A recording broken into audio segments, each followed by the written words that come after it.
இயற்கை திரைப்படம் வெளியாகி 21 ஆண்டுகள் ஆயிடுச்சு. அறிமுக படத்திலேயே மிகப்பெரிய தாக்கத்தை ஏற்படுத்திய இயக்குநர்களில் எஸ்பி ஜனநாதனும் ஒருவர். 2003 இவர் இயக்கிய இயற்கை திரைப்படம் காதலர்கள் மற்றும் ஒருதலை காதலர்கள் மத்தியில் ஏற்படுத்திய பெரும் தாக்கத்தை யாராலும் மறக்கவே முடியாது. இப்போ இயற்கை படத்தை பார்த்தா கூட கடல் சார்ந்த வாழ்வியலையொட்டி எடுக்கப்பட்ட ஒரு மாலுமியின் காதலை உணர முடியும். வெள்ளை இரவுகள் என்ற சிறுகதையை வைத்து எஸ்பி ஜனநாதன் இயற்கை படத்தை இயக்கினார்.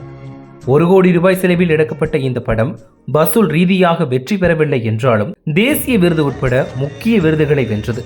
இந்த படத்தோட கதை என்னன்னு பாத்தீங்கன்னா, வாழ்க்கையின் பெரும்பாலான நேரத்தை கடலிலேயே செலவிடும் ஒரு மாலுமி கரைக்கு திரும்பும் போது நீண்ட நாட்களாக காதலனை தேடி காத்திருக்கும் பெண் மீது காதல் கொள்கிறான். இருவரும் பழகிய பிறகு அப்பெண்ணுக்கு மனமாற்றம் ஏற்படுகிறது.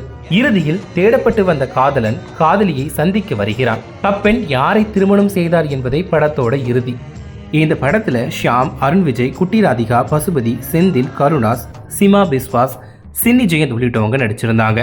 படத்தோட முதல் 15 நிமிடங்கள்ல கரை திரும்பும் மாலுமிகளின் செயல்கள் எப்படி இருக்கும், கடலோர மக்களின் வாழ்வியல் என்ன என்பதை ஏகாம்பரம் காட்சிப்படுத்தி இருப்பாரு. கப்பலோட பழுது நீக்கு பணிகள் நடைபெறும் நேரத்துல ஷியாம் தான் ஆசைப்பட்ட வாழ்க்கையை வாழ நினைக்கிறாரு. இந்த படத்துல 15 நிமிஷங்களுக்கும் குறைவா நடிச்சிருந்தாலும் இன்னைக்கு வரைக்கும் ரசிகர்கள் கிட்ட கேப்டனா நடிச்சிருந்த அருண் விஜய் திட்டு வாங்கும் அளவிற்கு அவருடைய கதாபாத்திரம் வடிவமைக்கப்பட்டிருக்கும். அருண் விஜயை தேடிட்டு இருக்கும் குட்டி ராதிகா மீது ஷியாம் காதல் கொள்றாரு. குட்டி ராதிகாவை காதலிச்சாலும் அவருடைய ஆசைக்காக அருண் விஜயை தேட உதவுறாரு. ஒரு கட்டத்துல ஷியாம் குட்டி ராதிகா கிட்ட காதலை வெளிப்படுத்தியதுக்கு அப்புறமா கோபத்துல அவர் விலகி செல்றாரு. ஷியாம் பத்தி புரிஞ்சுக்கிட்ட எல்லாருமே குட்டி ராதிகாவை திருமணத்திற்கு சம்மதிக்க வைக்கிறாங்க. இறுதி வரைக்கும் முடிவெடுக்க முடியாம தடுமாறும் குட்டி ராதிகாவுக்கு அருண் விஜயோட வருகை மகிழ்ச்சியையும் அதிர்ச்சியும் கொடுக்குது.